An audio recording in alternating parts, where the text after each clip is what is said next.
Welcome to the Rise to the Challenge podcast. Join me today. She's the owner of Awesome Outsourcing LLC and an entrepreneur. It's Michelle Thompson. How are you doing today, Michelle?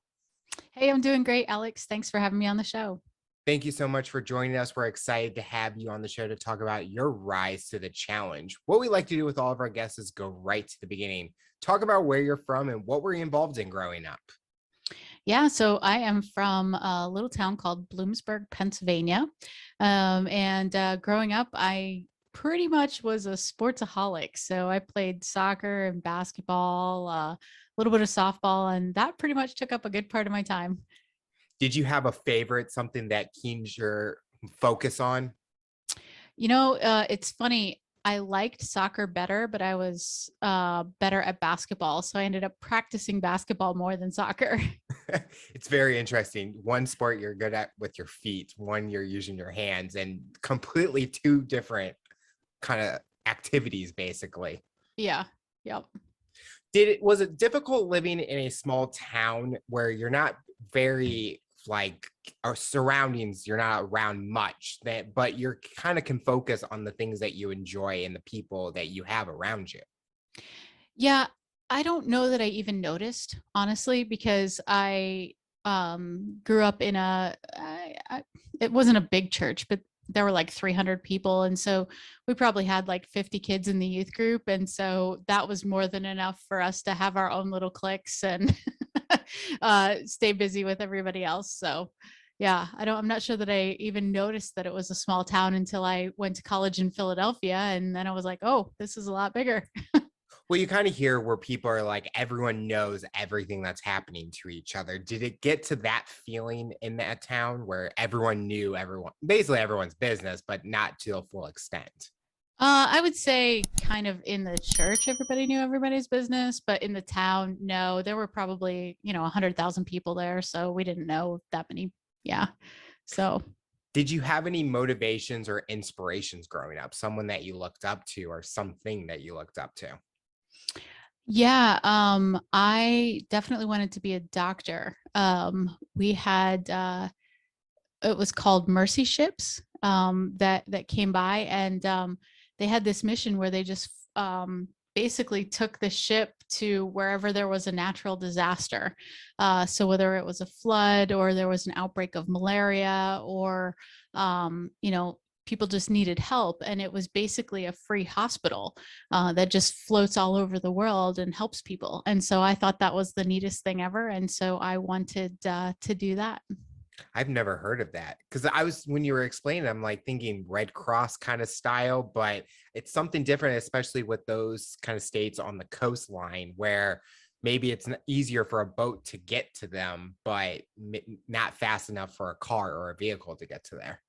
Yeah, so just think of it as basically it's a floating hospital that goes wherever it's needed. Yeah, off the coast of somewhere.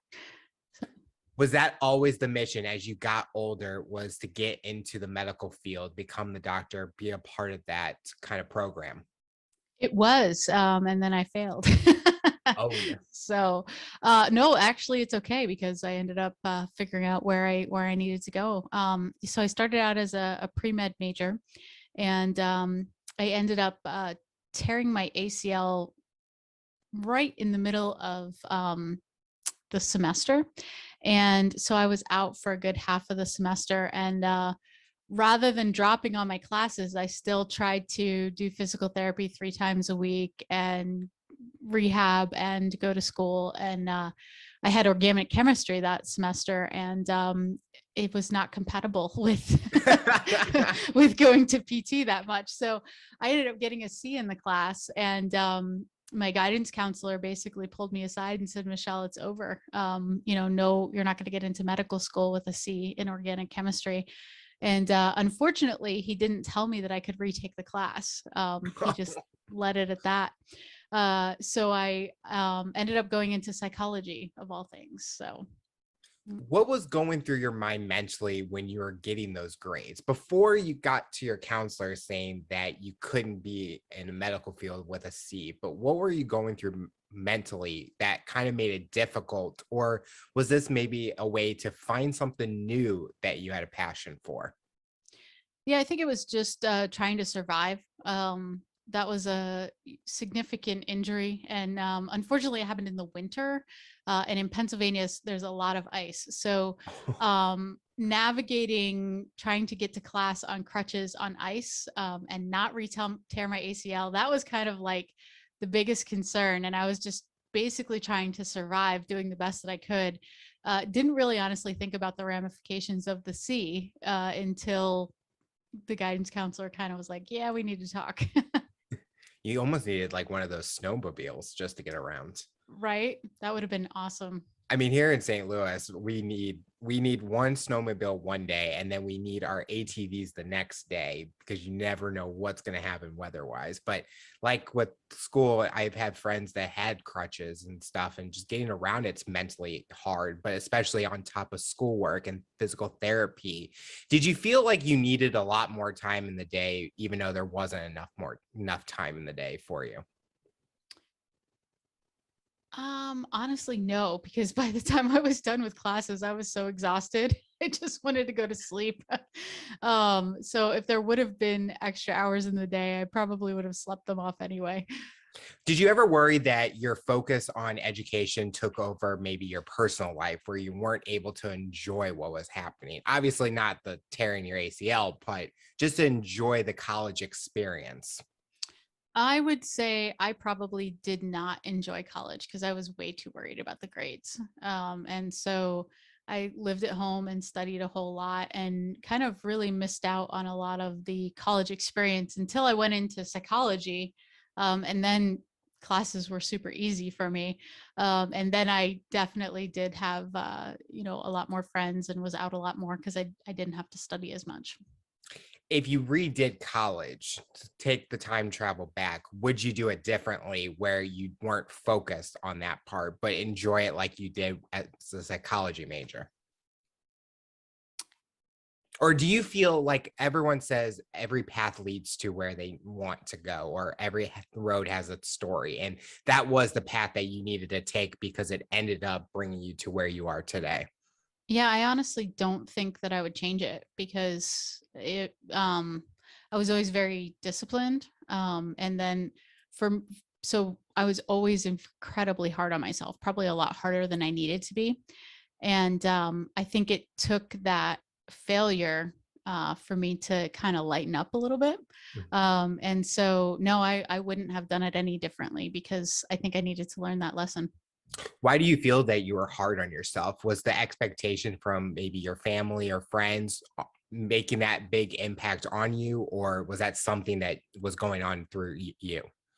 Yeah, I think that was my school. I went to a private school, and it was expected that you were going to not just go to college, but thrive in college. Mhm. I think that was instilled in me from a very young age. Yeah, I can agree with that with being at a private school for myself and just trying to, they have these expectations and it's hard seeing other people struggle and you're trying to help them. But then again, you're paying so much money. It's like you kind of know what you're going to get yourself into when you're going to college and stuff. Yeah, it wasn't meant to be fun and a party, right? It's No. supposed to be apprenticeship for your life. Are you telling me those TV shows are telling me the wrong thing about college? Right? How about that? Surprise. What was after you were starting your psychology major, what was that next goal that you were trying to accomplish? Um, Or did you have a new dream job that you were wanting to go for? I basically have always been driven by wanting to help people. And so that was kind of the next best thing that I could see to be able to help somebody in the medical field. And so I went into that major. And then when I graduated, I wanted to help kids. And so I took a job as a counselor at a boot camp for juvenile delinquents. And everybody kind of laughs because they're like, that should not be your first job out of college. But it was great. It was a really good way for me to help a lot of kids who just needed an extra hand. What was the most challenging part of that job and what was the most rewarding part about that job? I think the most challenging part was the politics. You would think that everybody there would be there for the kids, and that's not necessarily the case. Even through the whole system, I found that it was pretty much all about money, and they would just cycle kids through, and if they made it, they made it. If they didn't, oh well. So there was a lot of less than ethical things that happened, unfortunately, that actually caused me to leave the industry. I think the best thing was, seeing my kids grow, being able to, have them come in and, they would start a fight over somebody moving their milk carton. And, by the end of the time, they had learned to control their anger and done really well and be able to function in life. So You talked about helping people and you said that the politics and the ethics caused you to leave that industry. Do you feel that you were able to accomplish the part of helping people in the short amount of time that you were there? yes, the kids that I helped. And it's not numbers. Every single one of those is an individual and a person. And so, every one of the kids that I had on my docket, I was able to make a difference in their life, hopefully for the best. What was next for you after leaving that position? Yeah, I went back to school and I got my MBA. And so when I did that, I kind of got away from the medical industry altogether, and I um, decided that I, kind of wanted to go into teaching and training. And so I actually got my MBA in entrepreneurship and in finance. Did you have, when you were growing up, did you have any motivations in entrepreneur, or was this like the first time you were actually being exposed to entrepreneurship? Yeah, this was the first time. So while I was putting myself through my MBA, I was working as a retail manager at Lens Crafters. And one of the guys that came in who I was helping get glasses told me about a book called Rich Dad Poor Dad by Robert Kiyosaki. And I had never heard of this. We didn't, have budgets too much in our family growing up or anything like that. And I just became absolutely obsessed with it. It was just amazing. So I started with Rich Dad Poor Dad, and then I read The 4-Hour Work Week shortly after that by Timothy Ferriss. And that's all she wrote, per se. Is there anything in those books that kind of stick to your mind today that you always pick out anytime that you look at something? Yeah, I mean, they've taught me to see the world in systems. And so it makes me definitely value an hour of my time and what am I doing with it. And also to remember that money is just a tool. That's really, at the end of the day, all it is. And how we use that tool really changes our life and a whole lot of other people's lives. Can you explain that for people that are listening, how money kind of takes over people's lives and that's the main focus of their career paths instead of doing something that they like in a way? Because you talked about how you were in a field where it's more about the passion of what you're doing instead of how much you're making in that case. Yeah, and I think that's the key. So many people want to have a certain number in a bank account, and that's what's going to make them feel safe or something like that. But at the end of the day, I was always taught that if you close your hand, you can't ever receive anything. But if Mhm. you open your hand, not only are you able to give, but you're also able to receive. And money works the exact same way. When we hold on to it very tightly and we have to reach that number in the bank account, it ends up becoming a very stressful taskmaster versus a tool that we use for good. And so if we're able to repivot the way that we think about money, where it's just something that we use to accomplish things for good for others, then that makes all the difference in the world. And the amazing thing is, I find that the more I give, the more I make. And it's crazy how that works. But the more that I give away, I almost instantly make it back and then some. So pretty cool. You talked about budget being a huge thing with your family. Do you kind of keep that same mentality today, and how a budget shouldn't have to take away from the things that you like to do? No, absolutely not. I am completely on the other side. So I would say that I am team Dave Ramsey, because once I had a budget and I was able to stick to that budget and eliminate my debt, there was so much freedom in not having debt, that now, it's before, I could have, taken my family out and not been able to pay $300 for dinner. And now that's not a big deal at all. And it's because I have set my budget and I live below my means, as opposed to just do whatever I want. So for me, a budget isn't a constraint that keeps me from doing things.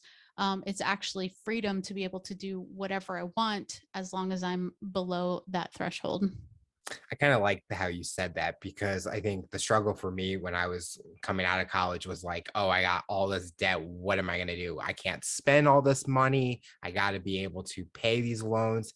But I think it's more about, kind of like you said, the more you like give, the more that you'll receive in a way. And the harder I've been working, the more that I've been able to do fun, and I kind of reward myself in a way with the financials that I am living. And I kind of see the difference between my friends and I. It's like completely night and day. And I think, like you said, it's just, it's a sense of freedom in a way. And I think that's what a lot of kids coming out of college need to focus on, is you don't want to start coming out of college struggling and being stressed to the max, because it's just going to continue and the long way. And it's just not fun. Yeah, yeah, absolutely. I definitely had to learn that the hard way. When I got out of college, it did not take me long to rack up $35,000 in credit card debt.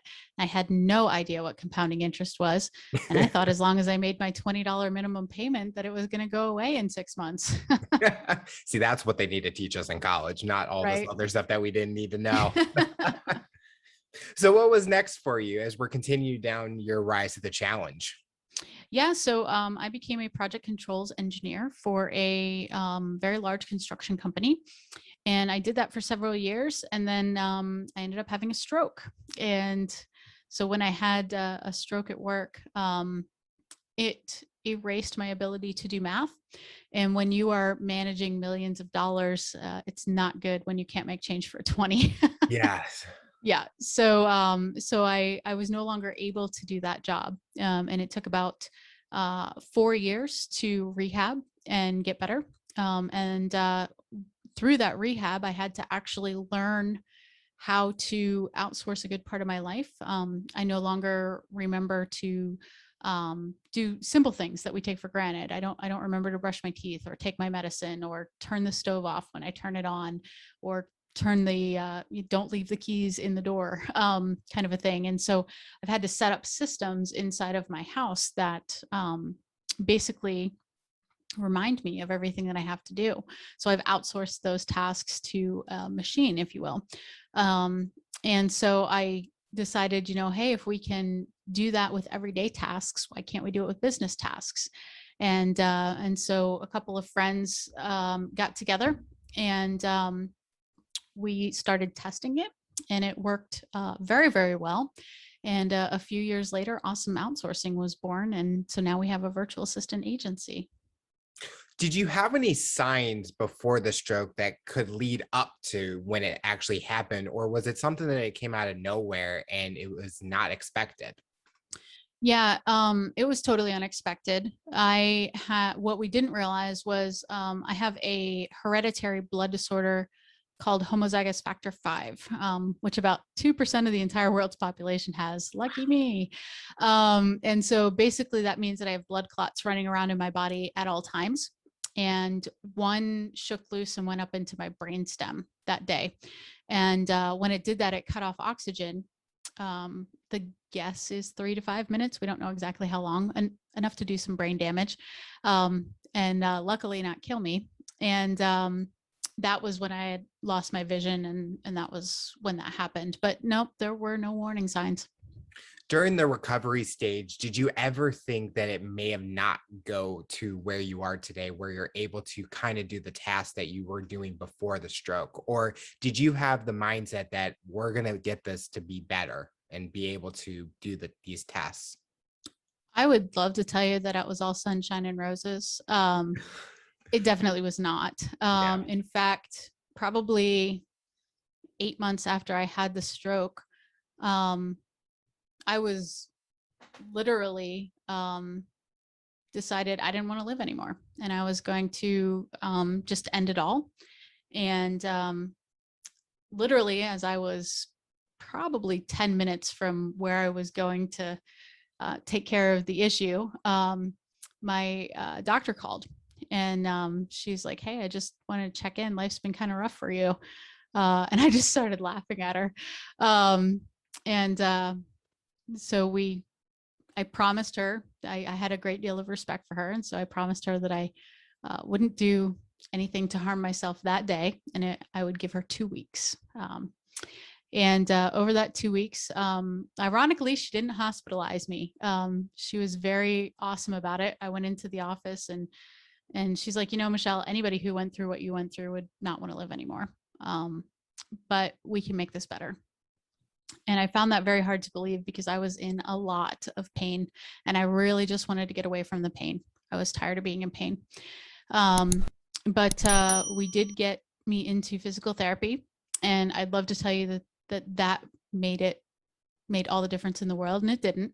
I got there and I was stubborn as all could be for about 6 months. It was just woe is me. I can't believe I've been dealt this hand in my life. I'm 36 years old and I can't even talk or walk. What's going on with me? And it took about 6 months, and then my physical therapist finally had it. And one day we had a come to Jesus meeting. Oh, And she's like, you know what, Michelle? She's like, you can keep coming here and you can be grumpy and you can, do whatever you want. Or you can actually try and I can help you. And I was like, what are you talking about? And she's like, you have no idea how lucky you are. I said, did you just really tell me I'm lucky? Like, come on now. oh man. And she's like, yeah, you're really lucky. She's like, do you realize that if you would have been born 50 years ago, none of the technology would be around to help you? And if you will let me, I can teach you how to have a relatively normal life.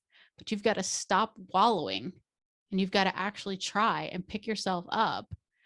And then, and only then, will you start to get better. And so I basically told her where to go that day and went home and thought about it. And then 3 days later, I went back and I was like, you know what? You're right. I'm sorry. I owe you an apology. Let's work on this. And we did. And it took about a year of super, super hard work. And putting systems in place and learning how to not do things for myself and be okay with the fact that I can't do things on my own, and allowing other people to help me and allowing systems to help me. And that was when it all really changed, was when she basically yelled at me. Do you think the physical therapist, if she understood what you were going through, maybe she would kind of have a little bit of sympathy? Or did that strategy of really telling you and kind of being on top of you and saying those things helped you get that mindset so you would come in the next day or 3 days later and have a different mindset to get yourself on track? I'm not a bit mad that she did that. That was exactly what I needed to hear. She did exactly what she should have done. In fact, it probably would have been irresponsible for her to let me keep wallowing. Mm-hmm. And I'm incredibly grateful that she did that, because sometimes when you're so stuck down in the weeds, you can't see any light. Yeah. And so, in that, she was basically going to bat for me. She's like, I'm not going to let you be like this. I care about you too much. And if she didn't care, she would have never said anything. So I think that was absolutely appropriate for her to do. And it was the best thing that she ever could have done for me. It's interesting to hear that there's those two people that they kind of caught you at the right moment and said certain words, and it was able to change the track to where you are today. And how if one of those pieces didn't happen, it probably would have been a completely different outcome to where you are today. Absolutely. Yep. Would you say that patience was a hard thing for you? Because you went through the one physical therapy with the ACL, and that's a long process from what I've heard. And then this process, as it took a few years for you to kind of get to the baby steps. And now when you're looking at tasks and with your company, with those individuals that you're working with, do you kind of give them that same message on it's going to take time to kind of get used to it and get yourself to be able to accommodate those changes? Yeah. So I read a book called Atomic Habits. And I think one of the things, probably the most important point that he had in that book for me, was that if you can just get 1% better every day, that 1% will pay an amazing amount of dividends. And so that's what I challenge my team. If you guys can just get 1% better than you were yesterday, we're going to be an amazing company. And it's a manageable task, right? Just 1%. I just have to make a little tweak to get a little bit better. And if I can just get a little bit better every day, I look back and 6 months from now, I've accomplished crazy things that I never thought I would have done because I allowed myself to take baby steps. What's been the most challenging as an entrepreneur business owner in your journey so far? Me personally, the fact that I'm only able to work 2 hours at a time, because of the brain damage. I can work for about 2 hours and then I have to sleep for about an hour and a half. And then I can work for another 2 hours and then I have to sleep for an hour and a half and then that's it. I'm done. So I only really get to work about 4 hours a day. Sometimes 5 if it's a good day. And that's challenging. That's frustrating, but it's probably a blessing in disguise because I can't do a lot of the things myself. And so I have to rely on my team, and have them do it.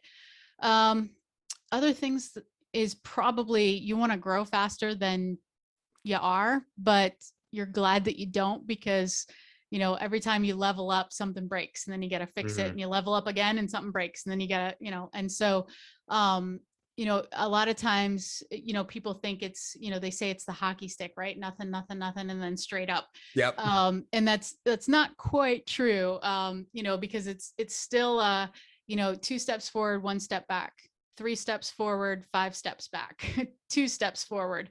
And so, you have to have some resilience. If you're, every time you take 2 or 3 steps backwards, if that's going to kill you, this is not the career for you. Has your team been very supportive with the personal challenges and the systems that you have for yourself where, like you talked about, you have to work, you only can work 2 hours, have to take a break for an hour, and they just been very supportive and keeps you going and wanting to do the best that you can do? Yeah, my team is amazing. And I think part of that is because I've given them permission to just be normal with me. So many times people around me would be like walking on eggshells, right? Because I'd be like slurring my speech and they're like, oh my gosh, do we say something? And I'll just make a joke about it. I'm like, oh, well, gonna be one of those days, and so because it's not an issue for me, it's not an issue for them. And I've given them permission to just be chill about it. And so I think that's made all the difference in the world. Looking back at your journey, what has been the biggest thing you've learned about yourself? That I'll never give up no matter what. I like that phrase. I think a lot of people need that, never give up, because we can all overcome anything, no matter what the situation is. But it shows how much passion we have to reach that end goal and continue on. Yeah, absolutely. I've always been a fighter. And that's never going to change. It just takes me a lot longer to get where I'm going, which is okay because I still get where I'm going. During this time with the pandemic, has your business seen a growth with people looking for new ways to run their business or utilize certain software products and things like that? Oh my goodness, we've exploded. Yeah, we've grown probably 4,000% since COVID. Wow. Yeah, and it's just because so many people were, especially brick and mortar, were kind of scared to have somebody virtual. And then the whole world went virtual and all of a sudden it was okay. Hmm. And so now everybody started to lean in and go, oh, hey, wait a minute. Somebody's at home working. How do we track them? How do we make sure that they're productive? How do we build a relationship with them when they're home and we never see them? There's no more water cooler talk. Um, and so that has actually given me quite the opportunity to be able to teach a whole lot of people. And because of that, we've gotten a ton of clients. Wow. I mean, it's just crazy, the kind of the exploding of some industries and how people are like hiring more to make up for being having all those clients. And it just shows that, kind of like what you said, you're a fighter and this new norm is taking over and you're going to be there to increase business no matter what's going to happen. Yeah, COVID has been directly responsible for at least 20 job creations since in our company alone. It's been awesome. So what does the future look like for you? What are you hoping to accomplish personally and professionally? Personally, I'd love to get to the point where I'm only working 2 hours a day instead of 4, and we're getting close. I have a personal goal where I'm actually going to step away from the business for 6 weeks and not touch anything but actually invoicing. Um, and so from Thanksgiving till about the second week of January, I'm just not going to work, and we're going to see what breaks, and then we're going to fix it. And so for me personally, I want to be able to donate a little bit more of my time to teaching other people. I also, want to go have fun and do some traveling. On the business side, I think if I can continue to build the systems, the sky is the limit. We've got a really good infrastructure and we're set up to scale now. So it the once what was impossible is now very, very attainable. During those 6 weeks, is there going to be any temptation to kind of be like, check an email or check to see how your team's doing? Or is there going to be like, are you going to have a system where you're not even going to even touch anything? Of course. Yeah, I'm going to have horrible temptation. And so I told my personal assistant that I'm going to lock myself out of my email so that I can't get to it. So I'm literally setting up systems so that I cannot get into anything. So we're going to change all the passwords so I can't get to it. And so if there's an emergency, then obviously she can get a hold of me on like Facebook Messenger or I don't know, whatever, WhatsApp. But yeah, no, I know myself way too well. I'll try to stick my hands in the pot.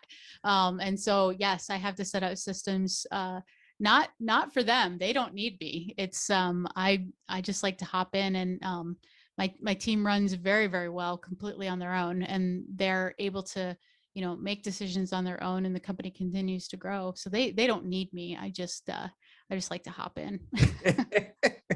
I could totally, if I tried doing that for 6 weeks, I know things are going to go crazy. I'm going to get my email, have like 100 emails, and I'd be like, this was a bad idea to even try doing that. Well, that's the goal, right? Is, if you're truly going to get a business to the point where you can remove yourself entirely, you have to step away long enough that stuff can break. Yeah. And then, okay, great.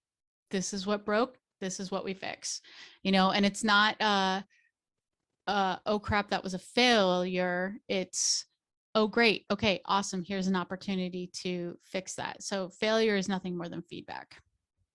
The final question I'll ask you, for someone that's listening to this interview based on your journey and experience, what tips or advice would you give them to overcome obstacles, accomplish their goals, and rise to the challenge?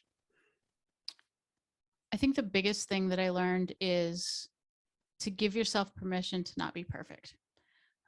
So many times we're so hard on ourselves, and it has to be this way because somebody's going to look at us and realize that, I don't know, the graphic is like 3 degrees off center or something weird, right? And we get so stuck in that because we're so afraid that, people are gonna, I don't know, look at us like we don't know what we're talking about, right? And that's our biggest fear. And if you will just relax and give yourself permission to not be perfect, to allow yourself to fail and then fix it, you will go way farther than you ever would if everything had to be exactly perfect. So I like to call it perfectly failing, right? Because we go out and we fail, and then we fix it, and then we fail again, and then we fix it. And then, hey, guess what? Now it runs great.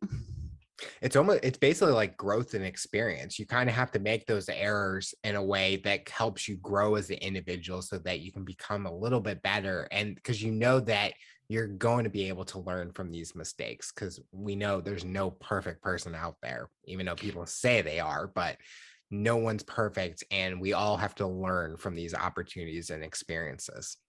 Yeah. And the cool part is I just finished another book called Essentialism. And it's basically, how do we do the minimum amount to get the best product? And one of the things that he talks about in there is to fail quickly and cheaply. And and there's a funny story around this. So when they first started with airplanes, they wanted an airplane to go across the Atlantic. And so this guy offered like $100,000 reward, which at that time was like an insane amount of money, to the first person who could build a plane that could do that. And they would all meet at this one designated area, and the plane had to do like this figure eights around these poles. And so all these huge companies would build these prototypes that were like expensive and perfect, and they all failed. And so what happened was, a guy who literally had nothing, he's like, I have to make this work, but we don't have any money. Like, he literally was out there with like a broom and duct tape, and I'll be darned if he didn't win the challenge, because what would happen is the company that had the companies that had the perfect model, they would only get in maybe 12 flights a year, because they'd crash the plane and it'd take them a month to fix it. And then they'd go crash it again. He would do like 12 flights in a day. And so he would fly it, it'd crash, he'd duct tape it back together, and they'd try again. And then he'd make little tiny tweaks. And what happened was, he failed for 9 months and then he won. And it was because he failed quickly and fastly. He got all that data back so much faster than everybody else. Just shows these small companies sometimes don't win everything, or the big companies don't win everything. Yeah, they're just sometimes you just don't have to overcomplicate it. That's so true. Well, Michelle, I want to thank you so much for coming on the show and talking about your rise to the challenge. You're inspiring so many people, and we're excited to see what the future looks like for you. Thanks, Alec. It's been a pleasure. I appreciate it.